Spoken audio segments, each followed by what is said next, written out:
Plano Hospital Nasional Guido Valadares, sai publikasai vaga recrutamento funcionário Hamoto Katushat e a semana oin, diretor Serviço Apoio Diagnóstico Terapêutico HGV, Vidal de Jesus Lopes relata, tur plano semana oin HGV sai publica vaga recrutamento funcionário Hamoto Katushat, ba público ni afirma recrutamento vaga netur necessidade, composto husi médico, enfermeiro, parteira no técnico aliados, informação hirakne diretor Serviço Apoio Diagnóstico Terapêutico, HGV, Vidal Lopes Fossaiba jornalista e Nick Narfatin HGV Bidau, terça-feira, né?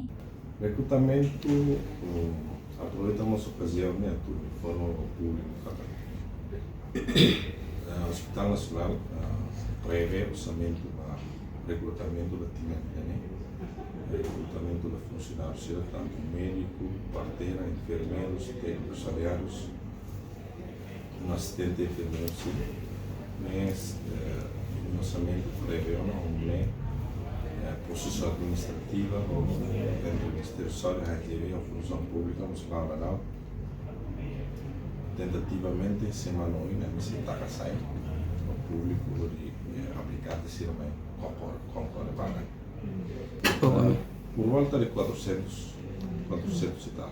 Se ele takasai mas ele pode ser Entretanto, o recrutamento e coordenação entre a HGV e o KFP, a Presidência Recurso Humano e a Sala Pediatria Andar Lima e a HGV Bidau. Reportagem Gilberto dos Santos, Televisão Teorpos.